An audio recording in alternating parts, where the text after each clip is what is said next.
Bonjour les amis de la page Chemin de Métamorphose. Aujourd'hui, j'avais envie de vous parler du miroir de notre histoire. Euh, voilà, des événements de la vie, des conversations avec des personnes, voilà, des choses qui viennent à nous et qui nous rappellent notre histoire. C'est-à-dire voilà, des choses qui nous blessent, des choses qui nous rappellent à de mauvais souvenirs. Et c'est pas forcément évident parce que si on ne les accepte pas, on est en rejet, on est obligé de se mettre à distance et c'est pas forcément facile de voir ce que ça peut ouvrir en nous sur nos blessures. Voilà, donc ça peut être par exemple la vieillesse, la maladie, voilà, des choses qu'on a vécues qui sont douloureuses, des séparations, des événements voire traumatiques. Voilà, quelqu'un qui nous parle d'un accident qu'il a eu, ça peut nous rappeler à nous voilà, notre vécu sur un accident. La vieillesse, ça peut nous rappeler la vieillesse de nos parents, de nos grands-parents, la mort, le décès, la perte d'un enfant. Voilà, tous ces événements qui sont délicats quand la personne peut, voilà, une personne peut nous dévoiler son histoire ou alors on échange sur ces thématiques-là. Soit on se ferme et voilà, on met à distance, on rejette en disant non, non, je veux pas sentir la tristesse, je veux pas sentir la souffrance, j'ai pas envie de revisiter certaines choses. Et si on les accepte, ça nous permet d'ouvrir des portes en nous et de faire des prises de conscience nouvelles, plus précises, aller au plus profond de soi-même par rapport à ce que ça peut réveiller en nous. Voilà.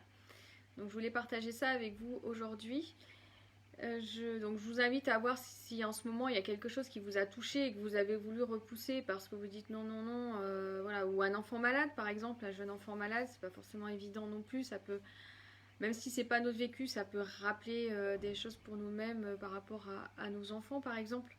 Voilà, s'il y a quelque chose qui, en ce moment, vous dites non, non, je rejette, j'ai pas envie d'entendre ce que la personne me dit, j'ai pas envie qu'on partage sur ce sujet-là, j'ai pas envie d'entendre un documentaire, j'ai pas envie d'aller voir une personne voilà, à l'hôpital, voilà, parce que non, c'est trop pour moi, c'est trop difficile. Donc je vous invite à voir dans quel domaine de votre vie ça peut vous parler. Et j'ai choisi les cartes du tarot de la transformation. Alors c'est des cartes un petit peu particulières. L'Oshozen Tarot est mieux connu. Celui-ci est moins connu, mais plus fort en transmission, je trouve. J'utiliserai aussi l'oracle du chaman mystique et l'oracle aimant diamant de Sophie Fievet. Et si voilà, je vous ferai un petit moment au tambour aussi sur cette thématique, voilà, du miroir de notre histoire, du miroir de notre inconscient. Alors, le tarot de la transformation, qu'est-ce qu'il nous dit sur ce sujet-là? Voilà, c'est la tasse de thé. Donc voilà, les images sont un petit peu particulières. Le message de la tasse de thé, pour moi, voilà, c'est un petit peu, bon, c'est pas forcément la thématique qui est proposée dans le livret, mais moi, ce que je perçois, c'est ça, c'est ce côté, on échange autour d'une tasse de thé ou dans un moment simple et sans s'en rendre compte, on a quelque chose qui nous est renvoyé par rapport à notre inconscient, notre vécu, notre histoire, et on s'y attendait pas, c'était pas le lieu, c'était juste un petit échange autour d'un café, autour d'une tasse de thé, et on se dit waouh, non, non, moi ça, j'ai pas envie de l'entendre, et de le rejeter, ou alors de l'accueillir et de revisiter notre histoire pour avoir plus de prise de conscience. Voilà comment moi je le perçois et comment je le ressens, cet événement. Ce renvoi l'on peut nous faire à tout instant, dans un instant où on ne s'y attendait pas. Voilà, si on va chez un thérapeute, bon, on s'attend à visiter notre histoire et notre intérieur, nos comportements. Là, dans la vie, voilà, ce que je voulais vous partager, c'est que dans la vie de tous les jours, il y a des choses qui nous font miroir et qui peuvent être douloureuses à entendre, malgré que ça concerne l'autre, parce que ça touche à quelque chose à l'intérieur de nous. L'oracle du chaman mystique. Alors, je vais en tirer deux sur cet oracle. Une.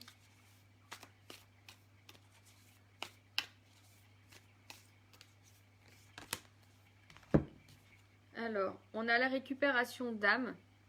Voilà, donc forcément, quand on est dans le miroir de notre histoire, qu'on nous renvoie quelque chose, c'est bien parce qu'on peut pouvoir récupérer un morceau d'âme, un morceau de notre histoire qu'on a perdu ou un morceau de notre histoire qu'on a occulté, un morceau de notre histoire qu'on n'a pas visité en profondeur et qui nous permettrait voilà, de récupérer une prise de conscience, un morceau d'âme qu'on aurait oublié en route. Voilà. Donc c'est un petit peu ça que je voulais voilà, vous partager. Donc c'est important, même si on a un rejet en premier abord en disant ce qui se passe, voilà, c'est important de se dire bon, j'accueille et je vois ce qui se passe pour moi.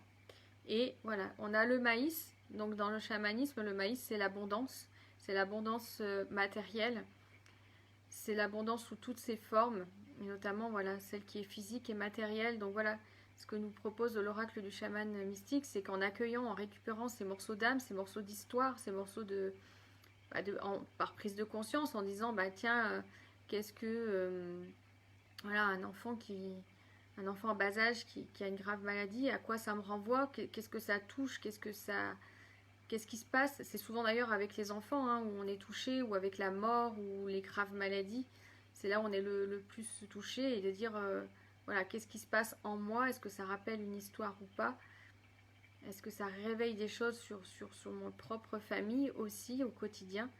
Mais en allant chercher ces morceaux de prise de conscience, ces morceaux d'âme, en les récupérant, bah c'est de l'abondance. On devient plus aligné avec soi-même que si on les rejette. Voilà. Donc ce que je voulais vous proposer, hop, bah j'ai encore oui, l'oracle aimant diamant, de savoir la tonalité que ça peut nous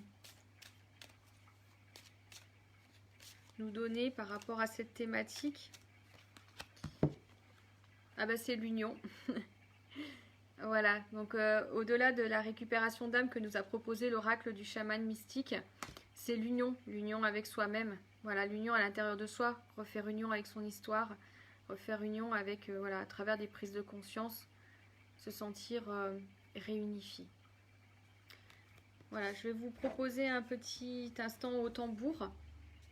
Si vous avez envie de vous positionner dans un questionnement, une thématique, un événement où vous vous sentez en miroir avec votre histoire et que vous avez eu envie plutôt de rejeter que d'accueillir et de voir ce que ça pouvait réveiller en vous, je vous invite à inspirer, à prendre une grande inspiration, une grande expiration, à sentir vos pieds bien ancrés dans le sol si vous êtes assis, ou déposés sur le canapé ou un lit, à sentir votre bassin, sentir votre gorge. Je vous invite à fermer les yeux et à vous centrer dans votre cœur.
Je vous invite à revenir ici et maintenant, à prendre une grande inspiration, une grande expiration, à sentir vos pieds, vos mains, votre bassin, votre gorge, et je vous invite à réouvrir les yeux pour un tirage de fin de voyage sur cette thématique du miroir, avoir le miroir de son histoire qui revient dans le quotidien. Donc je vais reprendre une carte du tarot de la transformation de Osho, c'est celui-ci, si vous n'étiez pas au début du live. Alors on a l'authenticité, voilà. Donc justement, c'est accueillir ces éléments, ces événements, ces discussions qui nous font miroir dans notre propre histoire. Si on les accueille au lieu de les repousser parce qu'ils peuvent nous faire peur, parce qu'ils concernent la mort, la vieillesse, la souffrance, la maladie, si on les accueille, on est dans l'authenticité. Voilà. Alors là, voilà, on se laisse aller, on se laisse porter dans l'authenticité et hop, on arrive à la sérénité. Parce que d'un premier abord, ça peut faire mal, mais si on les accueille, c'est une prise de conscience et c'est une richesse intérieure. Hein. C'est un petit peu ce qu'on avait tout à l'heure avec le maïs, l'abondance. Alors, pour l'oracle du chaman mystique, je vais en prendre deux. L'oracle du chaman mystique, c'est celui-ci. Il est vraiment très fort et très puissant, celui-ci. Merci Christine, je crois que je t'ai vu apparaître. Franchement, il est formidable, ce jeu. Hop. Ah du coup, il y en a 3 qui sont apparus. Il y a l'achèvement, du coup, c'est faire la boucle de son... Coucou Christine, c'est faire le tour de son histoire. Donc, il y a revisiter un morceau de son histoire et avoir des prises de conscience pour être justement arriver à la sérénité et accueillir ce qui peut nous blesser, nous faire peur. On a la partie le chasseur, partir à la chasse de son histoire. Là, je sais pas c'est quoi, c'est l'ours. Voilà, c'est être aussi avoir le côté vaillant. Le fait de rejeter des choses qui pourraient nous faire miroir dans notre histoire et les rejeter, c'est confortable d'un premier abord. Mais les accueillir, c'est partir, c'est partir à la chasse, se mettre en action et transformer son histoire. Voilà. Aller plus loin dans la prise de conscience et accueillir. Et d'être plus serein et d'être en plénitude par rapport à ce qui aurait pu nous toucher d'un prime abord.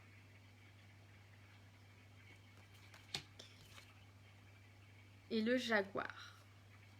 Voilà. Donc la force. Là, on la ressent hein, sur cette carte. Je vais vous lire le jaguar qui a plus de...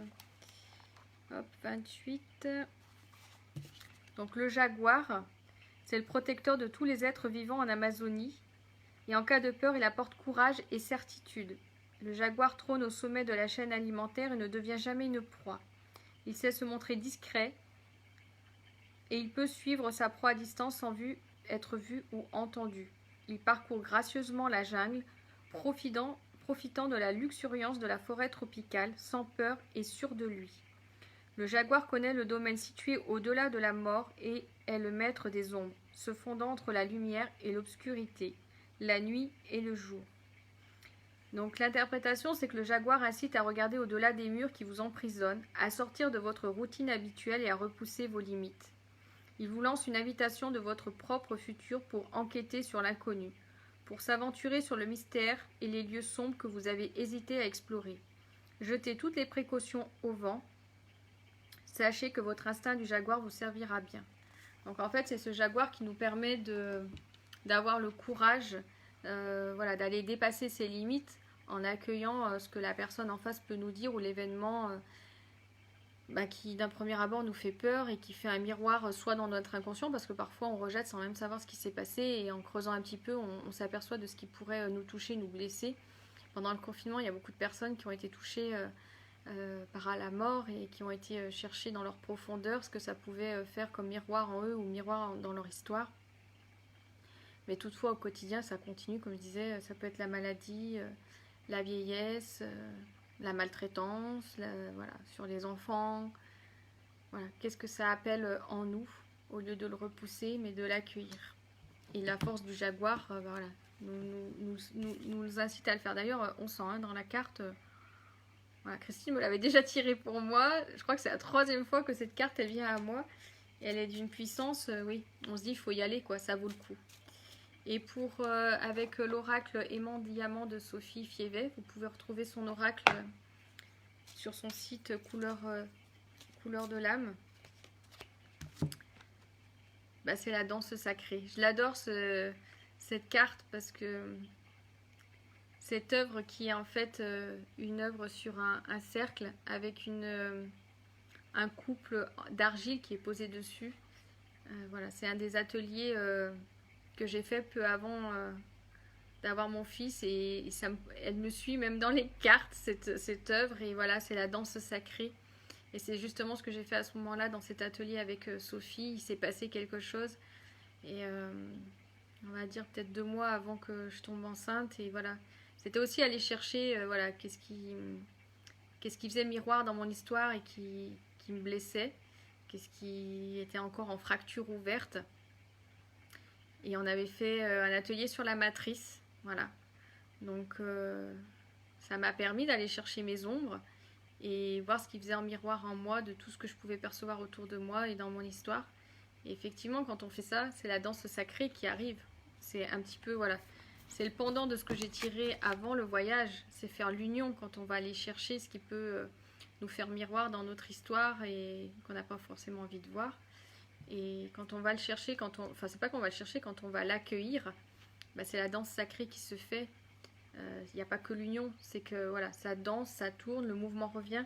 C'est un peu ce que nous a donné aussi comme message l'oracle du chaman mystique. Le chasseur, c'est passer à l'action, c'est avancer, c'est pas rester dans le statique et l'introspection. Ça permet d'une prise de conscience et ça permet d'avancer. Voilà pour ce moment sur le miroir, ce qui peut faire miroir de notre histoire et comment voilà, l'accueillir et le transformer pour plus d'authenticité, de sérénité et de force dans notre vie.